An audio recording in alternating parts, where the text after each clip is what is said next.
Hello hi दोस्तों, नमस्कार, good morning. कैसे हैं आप लोग? आशा आप सब लोग स्वस्थ हैं, कुशल मंगल हैं और भगवान के द्वारा बनाई गई शानदार एक्साइटिंग लाइफ का क्या करें, ज़िंदगी में फुली एंजॉय करें। दोस्तों, मेरा नाम देवेंद्र बिष्ट है। मैं देवभूमि उत्तराखंड से हूँ और आज आपके साथ डिजिटली एक विषय के ऊपर क्या करना चाह रहा हूँ, चर्चा करना चाह रहा हूँ। दोस्तों, मैं चर्चा करना चाह रहा हूँ सेना के अंदर चलाई जा रही अग्निवीर योजना के बारे में। इस योजना के बारे में मैं क्यों चर्चा करना चाह रहा हूँ, मैं इसके लायक भी हूँ या नहीं हूँ, इसलिए अपना छोटा सा शॉर्ट इंट्रोडक्शन आपके साथ शेयर करूँगा। दोस्तों, मैंने भी भारतीय सेना में 17 साल भारतीय सेना को एज एन इन्फेंट्री जवान सर्व किया और 2018 में भारतीय सेना से रिटायर हुआ। आज अपनी ज़िंदगी को फ्रीडम के साथ में जी रहा हूँ। तो दोस्तों, आज सड़क से लेकर के संसद तक, सोशल मीडिया से लेकर के मीडिया तक, आम जनमानस के दिमाग में यही बात आ रही है कि क्या भारतीय सेना के अंदर चलाई जा रही अग्निवीर जो योजना है वो सेना के लिए कारगर साबित हो रही है या नहीं हो रही है। आप तमाम प्रकार के न्यूज़ चैनल में आप डिबेट देख रहे हैं। सेना के बड़े बड़े रिटायर्ड अधिकारी, मुखिया, है ना, इस बारे में क्या कर रहे हैं, चर्चा कर रहे हैं। और ये चर्चा पिछले लगभग जब से अग्निवीर योजना जो स्टार्ट हुई है तब से ये चर्चा लगातार बनी हुई है। आखिर क्यों इतनी चर्चा हो रही है? क्या एक बार सेना के द्वारा अग्निवीर योजना स्टार्ट कर दी थी, क्या इस चर्चा को वहीं पर समाप्त कर देना चाहिए था या नहीं कर देना चाहिए था? यह भी एक बड़ा सोचने का विषय है। आज जहां संसद में बात सुनने को आती है कि हाँ ठीक है, अभी रूलिंग पार्टी इस योजना को लाई है, तो रूलिंग पार्टी जब तक रहेगी योजना रहेगी, और जिस दिन रूलिंग पार्टी क्या हो जाएगी, रूलिंग पार्टी से बाहर हो जाएगी, उस दिन जो अपोजिशन वाली पार्टी कहती है कि हम जब रूलिंग में आएंगे तो सेना के अंदर अग्निवीर योजना को क्या कर देंगे, सिरे से खारिज कर देंगे। यह भी एक बड़ा सोचने का विषय है। आज सेना के अंदर जब बात करते हैं कि अग्निवीर ने सेना में जाने के बाद, ट्रेनिंग करने के बाद अपनी शहादत तक अग्निवीर ने दे दी है, तो कहीं कुछ अग्निवीरों ने सेना के अंदर ऐसे भी सुनने को मिला है, सेना के अंदर ऐसे भी घटनाएं देखने को मिली हैं, तो कुछ अग्निवीर जो है सुसाइड करने को भी क्या हुए, मजबूर हुए हैं। तो किसी भी एक सिक्के के जैसे दो पहलू होते हैं, हेड एंड टेल, और कुछ चीज़ों के कुछ फ़ायदे भी होते हैं, कुछ नुकसान भी होते हैं। तो तमाम प्रकार की जब सरकार का जो पॉइंट ऑफ व्यू है, सरकार के पॉइंट ऑफ व्यू से और सेना के पॉइंट ऑफ व्यू से आपने सारी बातें सुन ली है। सरकार को जो इससे बहुत बड़ा जो फाइनेंशियल फ़ायदा की जो सरकार कहती है कि तमाम जो हमारा जो बजट है, जो बजट का 60 से 70% है वो पेंशन में और सेना के को जो सैलरी दी जा रही है उसी में जो खर्च हो जाता है, तो उसको रोकने के लिए, उसको बचाने के लिए इस स्कीम को सेना के अंदर लाया गया है। यह सरकार का दावा है। और सेना का जो दावा है, जो सेना जो चाहती है कि सेना को यंग किया जाए, सेना का जो प्रोफाइल है वह 30 से 31 साल जो एवरेज उम्र है उसको 25 से 26 साल लाने के लिए इसको सेना के अंदर क्या किया गया, तथाकथित जो लोग बता रहे हैं कि उसको सेना के अंदर क्या किया गया, इंट्रोड्यूस किया गया है। और आज तमाम प्रकार की चीज़ें आप और हम लोगों के सामने में आ रही हैं। एक अग्निवीर के नाते, एक अग्निवीर क्या सोचता है ना, उसके नाते भी हमें ज़रूर इस बारे में क्या करनी चाहिए, बात करनी चाहिए। दोस्तों, आज सेना के अंदर जो अग्निवीर जा रहा है वो 99.99 जो प्रतिशत जो जा रहा है वो गांव गरीब मजदूर किसान का बेटा जा रहा है ना। अब गांव गरीब मजदूर किसान का जो बेटा जब सेना के अंदर जाता है, जो पहले हम लोगों ने जब सेना में जब गए थे तो हमारा एक जज्बा था कि हम जब 10वीं पास कर लेते थे तो हमारा एक जज्बा होता था कि यार हम सेना में जाएंगे, भारतीय सेना को सर्व करेंगे। हमारा जज्बा ये नहीं था, हमारा उद्देश्य ये नहीं था कि सेना के अंदर जाकर के हम पैसा कमाएंगे या वहाँ से आने के बाद हम रिटायरमेंट आ जाएंगे तो हम बिजनेस करेंगे या ये करेंगे। हमारा ऐसा कोई उद्देश्य नहीं होता था। हम सिर्फ बच्चे का जो 15 साल, 16 साल, 17 साल का, 18 साल का जो बच्चा होता है उसका एक ही सपना होता है, वो सेना के अंदर जाएगा और गर्व के साथ भारतीय सेना में क्या करेगा, सर्व करेगा। क्योंकि जो गांव में जो हमारे जो आइडियल होते हैं, वो सेना से रिटायरमेंट आए हुए जो लोग होते हैं वो हमारे आइडियल होते हैं कि उनके पास में किसी भी प्रकार की कोई कमी नहीं होती है। भाई, आज जो बेसिक जो आवश्यकता है, रोटी कपड़ा मकान की जो बेसिक आवश्यकता है, आज भी सरकारें तमाम प्रकार के जो दावे कर रही हैं कि हम विकसित भारत बना रहे हैं, हम ये भारत है, हमारी जो इकोनॉमी है इतने ट्रिलियन डॉलर की हो चुकी है, तमाम प्रकार की जो बातें करें, वहीं दूसरी तरफ जो ये भी बातें सामने आ रही हैं कि आज भी हम 80 करोड़ लोगों को भोजन दे रहे हैं। 80 करोड़ लोगों की भोजन की व्यवस्था आज भी सरकार कहती है कि हम 80 करोड़ लोगों के भोजन की व्यवस्था कर रहे हैं। तो कई सारे मुद्दे तो खोखले भी साबित हो रहे हैं और कई सारी बातें जो ठीक भी साबित हो रही है। ऐसा नहीं है कि सरकार ने कुछ नहीं कर रही है, सरकार कुछ नहीं करे, सरकार अपनी तरफ से भी बहुत सारा क्या करिए, प्रयास करिए।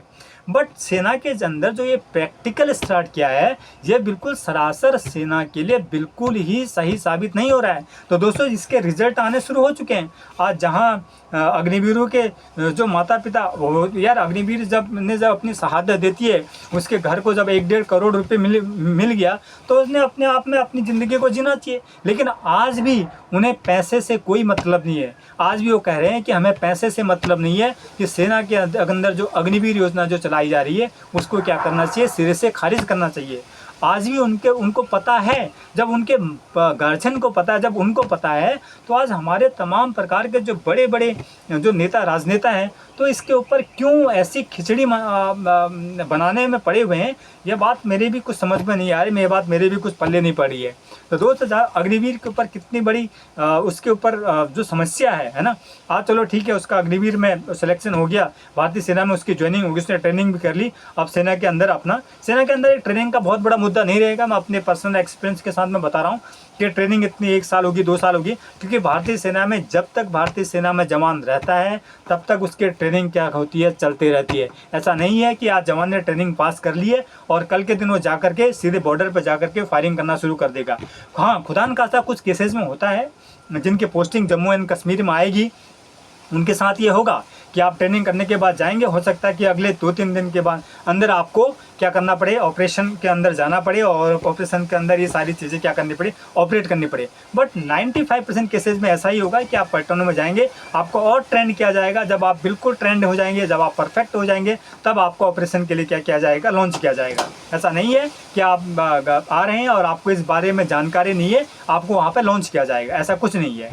तो ट्रेनिंग का तो एक बहुत बड़ा मुद्दा नहीं रहेगा, लेकिन उस इंडिविजुअल के लिए, उस जवान के लिए एक बहुत बड़ा मुद्दा रहेगा, क्योंकि वह सेना के अंदर जब आया, जो 4 साल का जो अल्पकाल है, उसके अंदर उसको क्या क्या चीज़ें सीख लेगा और कितने उसके टेन्योर रहेंगे, है ना। तो वो भी एक बड़ा बहुत बड़ा क्या होगा, मुद्दा आने वाले समय में बनने को है। ये सेना के लिए एक बहुत बड़ी सरदर्दी है। सेना के बड़े अधिकारियों के लिए, जेसीओजी के लिए, एनसीओजी के लिए एक बहुत बड़ी सरदर्दी साबित होने वाली है, क्योंकि जब अगले 1.5 से 2 साल में वो जवान अपनी रिटायरमेंट की कंडीशन में है, क्योंकि आप सेना के अंदर साफ से जाहिर है कि अब सिर्फ 25%, 100 में से 25% ही जवानों को सेना के अंदर क्या किया जाएगा, एंटर किया जाएगा। अब 25% जवानों में से 75% जवान क्या आएंगे, सेना से बाहर आएंगे। अब उनका जो बाहर आने के बाद का जो करियर है, अभी भी कुछ डिसाइड नहीं है, खाली एक ख्याली पुलाव है कि वो आईटीबीपी में जाएगा, बीएसएफ में जाएगा, यहाँ जाएगा, वहाँ जाएगा, और इंडस्ट्री में जाएगा। ये सिर्फ एक ख्याली पुलाव है, ये करेगा, लेकिन उसके लिए कोई ख़ास कोई रूल उसके लिए अभी कोई तक पास नहीं हुआ है। अब आने के बाद जो 25% अग्निवीर सेना के अंदर एंटर हो जाएंगे, वो पक्के सैनिक बन जाएंगे। उनके लिए तो बहुत बड़ी खुशखबरी का विषय होगा, उनके घरों में मिठाइयाँ बटेंगी, है ना, सब कुछ होगा। लेकिन जो 75% जो आज जो फिट जवान है, वो सेना से जो बाहर आया, वो ऐसा नहीं है कि वो सेना के लायक नहीं है, बट उस क्राइटेरिया में वो 25% में अपने आप को सही साबित नहीं कर पाया, है ना। ऐसा नहीं है। देखो आज देखो विराट कोहली, इस वर्ल्ड कप में अगर बात करें, क्या विराट कोहली एक अच्छा बैट्समैन नहीं था? विराट कोहली इस वर्ल्ड कप में क्यों नहीं चला? हालांकि फाइनल में उसने अपना परफॉर्मेंस दिया और फिर भी अपने आप को सही साबित किया, लेकिन क्या विराट कोहली अच्छा बैट्समैन नहीं था? तो इसी प्रकार ऐसी ही स्थिति अग्निवीर के अंदर आने वाली है कि अग्निवीर, एक गांव से अगर 4 अग्निवीर गए हैं, 4 में से सिर्फ एक ही अग्निवीर सेना के अंदर क्या कर पाएगा, सेना के मानदंडों को पास करके सेना में परमानेंट सैनिक बन जाएगा। 3 अग्निवीर वापस आएंगे और उनके सामने में यही चीज़ साबित होगी कि यार फलसाने का लड़का तो परमानेंट सैनिक बन गया, तेरे अंदर क्या कमी थी? तो वहाँ से उसके अंदर एक ऐसा पैदा होगा कि यार कि आखिर मेरे अंदर क्या कमी थी। तो सेल्फ एनालिसिस करना भी बड़ा मुश्किल होगा, और उसके बाद उससे कितनी सारी परेशानियों से जूझना पड़ेगा, क्योंकि एक बार आप सेना के अंदर चले जाते हैं, तो बंदे का माइंडसेट मैं आपको बता रहा हूँ, जब सेना के अंदर चले जाते हैं, हम तो 17 साल 18 साल के बाद जब हम बाहर आए, तो हमारा माइंडसेट चेंज होने में, हमारा खुद का माइंडसेट चेंज होने में 3 से 4 साल लगे सिविल को समझने में, कि यार सिविल में आने के बाद क्या होता है, क्योंकि हम तो सेना के एक ढर्रे में क्या हो चुके थे, सेट हो चुके थे। अब अग्निवीर भी क्या हो चुका होगा, सेट हो चुका होगा। उसके बाद जब वो सिविल में आएगा तो माइंडसेट को कितना जल्दी एडजस्ट कर पाएगा, ये भी बड़ा सोचने का विषय होगा। तो इस विषय पर तमाम प्रकार की चर्चाएं हो रही हैं, और मुद्दे सामने आ रहे हैं, और आने वाले समय में अब और भी क्या होने वाला है आप चर्चाओं को सुनते जाइएगा। और आपने मेरी वीडियोस को देखा, और मैंने भी सोचा कि यार एज एन जवान मैं भी अपनी बात को क्या करूं, शेयर करूं, और तमाम प्रकार के जो अधिकारी अपनी बातों को शेयर करें। तमाम प्रकार के अधिकारियों ने बहुत अच्छी बात की कि सेना के अंदर कितने बड़े इसके नुकसान हो सकते हैं।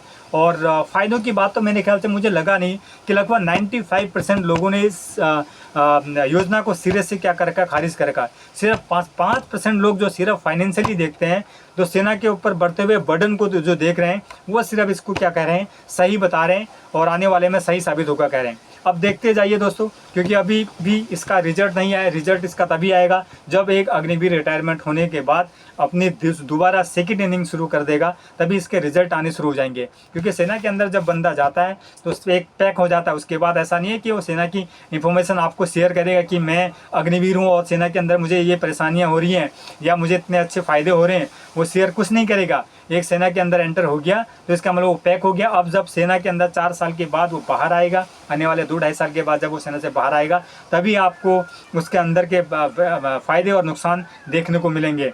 और तब तक बहुत कुछ होगा, और आने वाले समय में वीडियो भी काफ़ी लंबी होने जा रही है, और इस विषय के ऊपर और भी चर्चा करेंगे, बातें करेंगे और शेयर करेंगे।